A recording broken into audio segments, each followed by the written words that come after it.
Alors on y va. Donc aujourd'hui on va voir l'enracinement comme première étape de l'éveil et vous allez comprendre pourquoi je parle d'étape d'éveil. Tout d'abord, comment est venu l'enracinement à moi? Parce que j'avais fait une vidéo il y a quelques années sur l'enracinement sur YouTube. En fait, il y a eu des événements paranormaux que j'ai vécu. Je dirais ça a commencé en début 2010.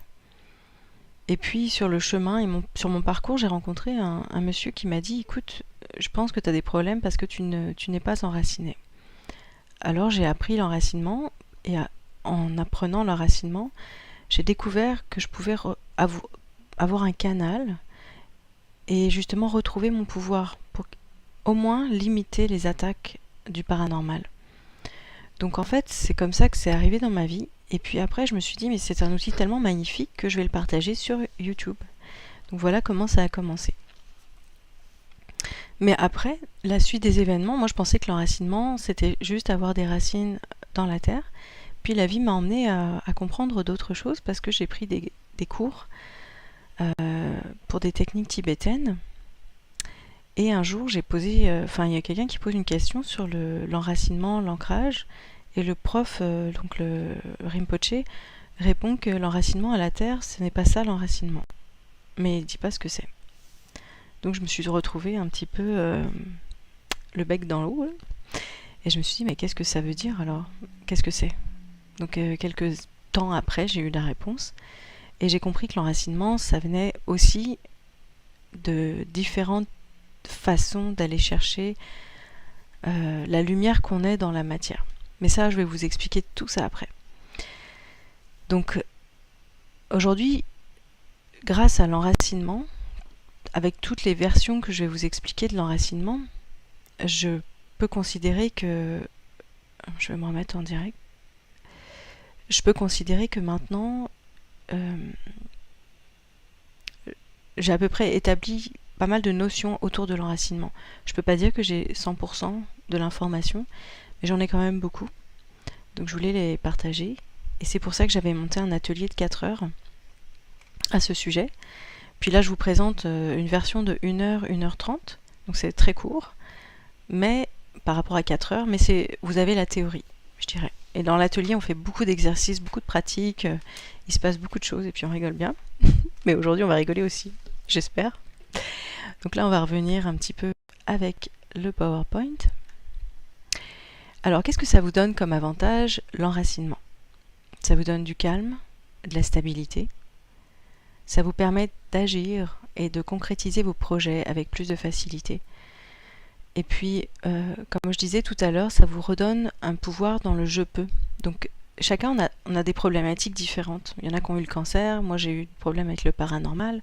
D'autres, je sais pas, ils ont des problèmes de migraine ou de fatigue chronique.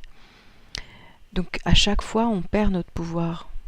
Et c'est sûr que si on est enraciné, on retrouve une partie du pouvoir. Donc c'est un petit peu ça le je peux. Je peux enfin agir. Je peux, j'ai assez de force. Il n'y a pas juste l'enracinement qui va permettre d'agir, mais c'est comme, pour moi, une base, un socle ou une fondation. Et c'est vraiment un élément clé pour commencer les autres activités. Les autres activités pour retrouver son pouvoir. Et puis, évidemment, c'est la base pour s'éveiller. Si on n'est pas enraciné, qu'on n'est pas bien, qu'on n'est pas dans son corps à 100%, je ne comprends pas comment on peut s'éveiller dans la matière, si on n'a pas d'enracinement. Alors justement, je vais vous parler de ce qui est pour moi l'éveil. Alors on a tous nos définitions, mais quelque part, je vais vous partager cette version, puis vous en prenez ce que vous aimez. L'éveil, c'est tous les jeux, donc le personnage que je suis n'est plus prisonnier dans les interprétations et les perceptions. Ça veut dire que tout ce que je regarde, ou tout ce que vous regardez, je vais l'interpréter. Donc si je vois un ordinateur, je vais l'interpréter. Et je vais en avoir une perception. Parce que je vais définir qu'est-ce qu'un ordinateur. Et pour moi, un ordinateur, ça sert à ça, ça, ça. Mais si je prends l'exemple, je sais pas moi, d'une fourchette, Je sais que la fourchette en Occident, bah, c'est pour manger. Puis parfois, quand j'étais étudiante, j'ai déjà utilisé des fourchettes pour me servir d'antenne pour brancher sur la télé, pour avoir un meilleur signal. Et oui, j'ai fait ça. C'est mieux avec les cintres. Donc, quelque part, la fourchette, elle peut être utile comme un ustensile, comme pour manger. Elle peut être utile pour capter des ondes. Et peut-être d'autres vont l'utiliser sûrement pour faire un trou dans la terre, creuser et planter des graines. Je sais pas. Vous comprenez? La perception change et l'utilisation change. Donc, c'est des objets simples que je vous donne. Mais là, vous avez des bagages, vous avez des valeurs, des conditionnements, et vous avez des perceptions bien prédéfinies. Et c'est très difficile d'ouvrir. Donc, plus on ouvre et plus nos perceptions s'ouvrent et moins on a de filtres, plus le regard devient juste. Et pour moi, l'éveil, c'est avoir le regard juste et voir une vérité sans l'interpréter. Plus le voir comme un fait, un constat. Il y a une histoire de porter la même fréquence et la même information. Ça, on va le voir avec l'enracinement. C'est aussi, toutes mes cellules portent la même information qui est mon essence, en fait. Ce que je suis, le grand je suis que je suis, vibre à l'intérieur de ce que je suis dans chacune de mes cellules. Donc je porte la même fréquence et la même vibration. Et automatiquement, on n'a pas de peur. On est sorti des conditionnements, des valeurs et des croyances. Alors, je connais pas de personne éveillée, donc je peux pas vous dire si oui ou non ça existe, mais à mon avis, ça doit exister. C'est ma définition. Après, vous pouvez en prendre une autre, c'est bien aussi. Hein. Mais je pars de ça. Donc, il y a différentes étapes, je dirais, dans cet éveil. Parce que c'est pas du jour au lendemain qu'on sort des conditionnements comme ça. Ben, pour certains, oui, mais en général, non. Enfin, pour certains, selon leurs témoignages. Moi, je les connais pas, je ne vis pas avec eux, donc je sais pas si c'est vrai. Alors, la première étape, c'est quand je m'incarne sur la Terre, j'arrive avec un regard, je dirais, plus éveillé que quand j'ai 20 ans. Donc je suis un bébé naissant, donc tout ce que je regarde, je ne suis pas encore conditionnée complètement. Mes cellules sont conditionnées, j'ai des codes dans ma génétique qui portent des conditionnements déjà, sur la survie et tout ça, avec des réflexes. Donc déjà j'ai un premier conditionnement lié à un environnement de survie. Mais c'est tout. Donc là je m'incarne. Ensuite vraiment, en général quand je suis incarnée, pas pour tout le monde, mais en général on est assez enraciné. On est assez... L'amour, la lumière qu'on est, on l'est complètement. Puis ensuite, je dirais qu'on s'enracine, ou on perd ses racines, donc à un moment on va se réenraciner. Ça c'est je dirais la première étape, on pose des fondations. Tout simplement, je pose des fondations dans un corps physique. Ensuite, avoir posé ces fondations dans un corps physique, c'est que toute l'énergie et toute la lumière que je suis vient se condenser autour d'un axe qui est au centre.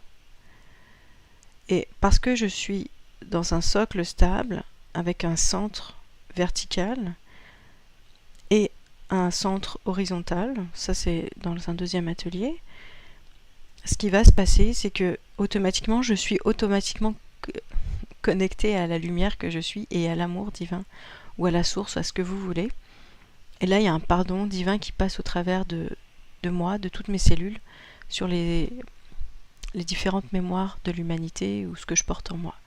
Donc ça c'est je pardonne, ce qui serait la troisième étape, c'est un pardon divin qui se fait de façon automatique pour à la fin, je dirais être dans le je suis, être dans la présence simple, claire, quel que soit le contexte, avoir le regard et la vision claire de ce qui est, sans filtre.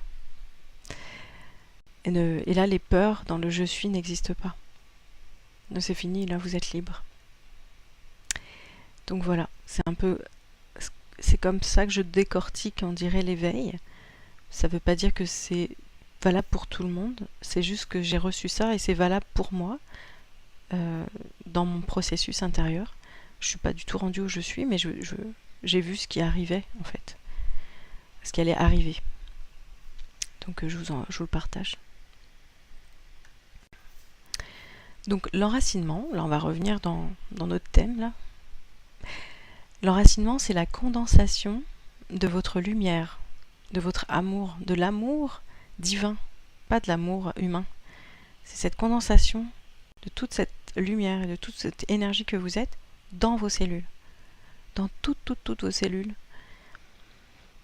Et il va y avoir 3 facteurs qui vont influencer votre enracinement. Le premier facteur, c'est votre axe central vertical. Il va y avoir aussi le deuxième facteur qui est l'élément terre. Donc l'élément en médecine chinoise, terre, dans votre corps physique. La quantité de cet élément-là va influencer votre enracinement. Et le troisième facteur, ça va être la connexion à la terre.